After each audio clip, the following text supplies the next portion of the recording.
I need to drink water. I want to do a video on meditation, about why meditating the way we do is so dangerous. Whew! Now we can talk. There is so much things that's wrong with the way that we meditate today. There is so much things that I don't know where to begin. Meditation today is promoted as the greatest miracle on earth.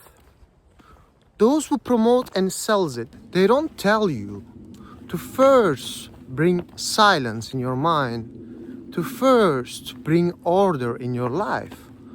They tell you that meditation will do all this for you. You're a simple human being and you suffer. You suffer psychologically and maybe physically. So there is someone coming and say, I have something. Do it like a pill. Take it and your pain will end. You sit somewhere and you induce silence in your brain. Instead of bringing peace in your life and instead of bringing silence in your mind, the meditation techniques do actually the contrary of what is promoted. They make you hypersensitive to yourself and your environment. So you risk to become much more easily frustrated, angry, because your brain didn't come to that point naturally by itself, by understanding of your problems, by understanding of what's bringing disorder in your life. No. He came to there by a simple trick. Brother, tell me, can you sit somewhere and meditate silently if you have problems in your life?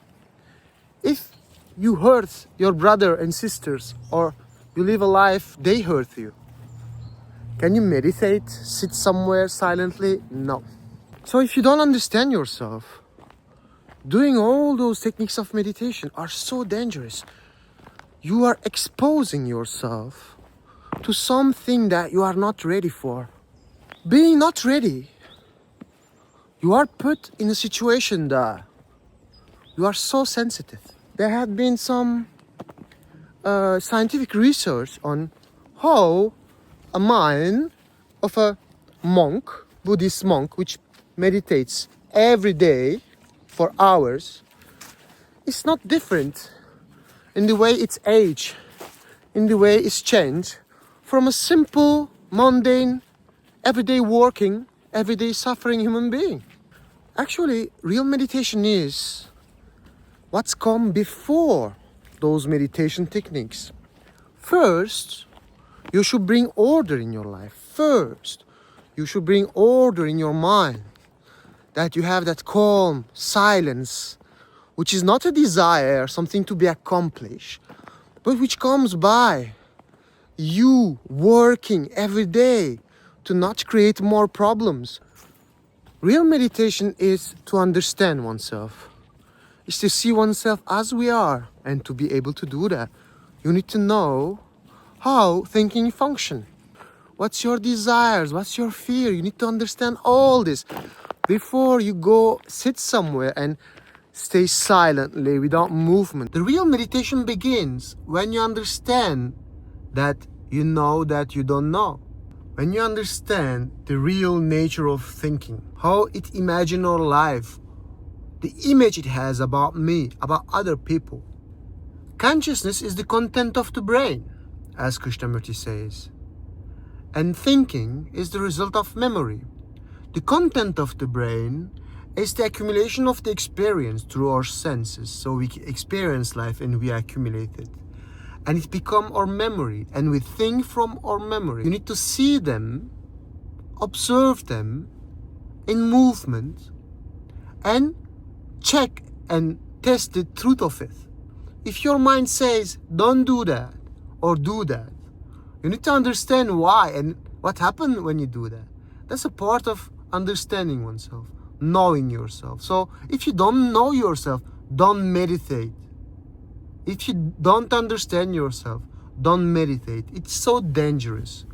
It will put you in an induced sensitive state, which can bring you a lot of psychological and psychosomatic problems. So One must first understand by active observation of oneself in daily life. You need to be attentive. Why?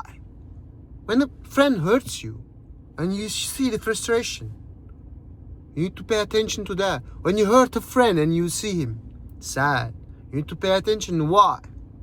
Because when you observe what makes us overthink is the problem in our life, is the problem we have in our relationship, is the problem we have about what people think about us.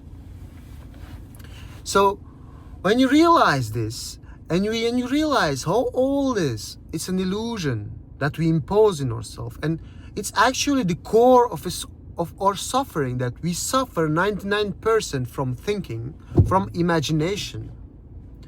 Then you become free from thought.